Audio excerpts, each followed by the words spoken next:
ഇന്ന് നമ്മൾ ഉണ്ടാക്കാൻ പോകുന്നത് ഗിൽറ്റർ ഷീറ്റ് വെച്ചിട്ടുള്ളൊരു ഹെയർ ബാൻഡാണ്. അതിന് വേണ്ടിയിട്ട് ഗിൽറ്റർ ഷീറ്റ്, പിന്നെ വീതി കുറഞ്ഞ ഒരു ഹെയർ ബാൻഡ്, കത്രിക, ഇത്രയാണ് ആവശ്യമുള്ളത്. ഇത് ഞാനൊരു പേപ്പറിൽ ജസ്റ്റ് കട്ട് ചെയ്തതായിരുന്നു. അപ്പോൾ ആ കട്ട് ചെയ്ത രീതി ഒന്ന് നിങ്ങൾക്കൊന്ന് കാണിച്ചു തരാം. ഇതുപോലെ മടക്കിയിട്ട് വേണം ചെയ്യാൻ. എന്നിട്ട് ആ ഒരു പീസ് ഇവിടെ ഒന്ന് വെച്ചിട്ട് പെൻസിൽ വെച്ചിട്ട് അതിൻ്റെ മുകളിലായിട്ടൊന്ന് സൈഡിലായിട്ടൊന്ന് വരച്ചെടുക്കുക. ഇതുപോലെ 2 പീസ് വേണം കേട്ടോ വരച്ചെടുക്കാൻ. പിന്നെ ഈ ഗിൽറ്റർ ഷീറ്റ് ചിലത് ബാക്ക് ഭാഗങ്ങളിൽ സ്റ്റിക്കറായിട്ടുണ്ടാവും. അങ്ങനെ ആകുമ്പോൾ നമ്മൾ കുറച്ച് പൗഡർ ഇടുക. എന്നിട്ട് ഒരു ബ്രഷ് വെച്ചിട്ട് ഇങ്ങനെ പെയിൻറ്റ് ചെയ്യുന്ന ബ്രഷ് വെച്ചിട്ട് ഒന്നിങ്ങനെ ചെയ്തെടുത്താൽ മതി. അപ്പോൾ ഒട്ടിപ്പൊക്കെ ഒന്ന് പൊക്കോളും. അപ്പോൾ അങ്ങനെ 2 നമ്മൾ കട്ട് ചെയ്തെടുത്തിട്ടുണ്ട്. അതിൻ്റെ ഒരു ഷീറ്റ് എടുത്തിട്ട് ഇതുപോലെ ഒന്ന് കോണാകൃതിയിൽ വരച്ചതിന് ശേഷം ഒന്ന് കട്ട് ചെയ്യാം.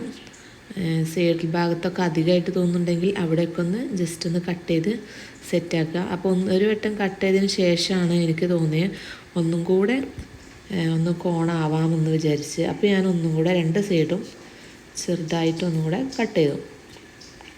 ഇതുപോലെ 2 ഭാഗവും കട്ട് ചെയ്തതിന് ശേഷം ഇതാണ് നമ്മൾ ഹെയർ ബാൻഡിൽ വെക്കാനുള്ളത്. പിന്നെ ഈ ഹെയർ ബാൻഡ് ഞാൻ സാറ്റിൻ റിബൺ വെച്ചിട്ട് ഒന്ന് ചുറ്റിയിട്ടുണ്ടായിരുന്നു.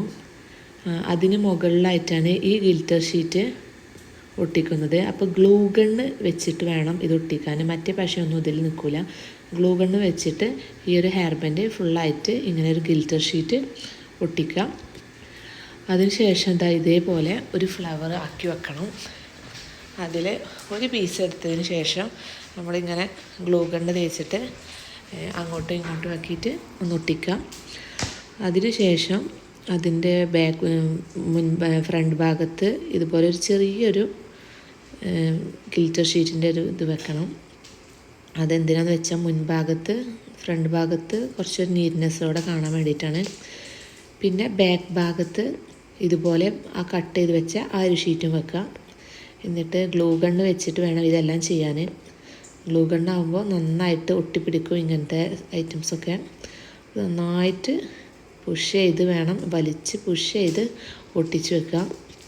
അതിന് മുകൾ ഭാഗത്തൊക്കെ ഒന്ന് ഒട്ടിയിട്ടുണ്ട്.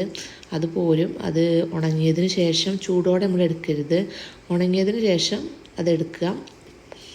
അപ്പോൾ നീറ്റോടെ കിട്ടും. അപ്പോൾ ബാലൻസ് വരുന്ന ഭാഗമൊക്കെ ഒന്ന് കട്ട് ചെയ്തിട്ടുണ്ട്. ഇനി നമുക്ക് ഹെയർ ബാൻഡിൻ്റെ മുകളിലായിട്ടൊന്ന് വെക്കാം. അപ്പോൾ എൻ്റെ ഇതൊന്ന് ഉണങ്ങിയിട്ടുണ്ട്, അതുകൊണ്ടാണ് ഞാനത് പറിച്ചെടുക്കുന്നത്. അപ്പോൾ അതിൻ്റെ മുകൾ ഭാഗത്ത് ഒരു സൈഡിലായിട്ടാണ് ഞാനിത് ഒട്ടിച്ച് വെക്കുന്നത്. അതിനും ഗ്ലൂ ഗണ്ണ് വേണം ഒട്ടിക്കാൻ. അപ്പോൾ അത് നന്നായിട്ട് പുഷ് ചെയ്ത് വെക്കുക.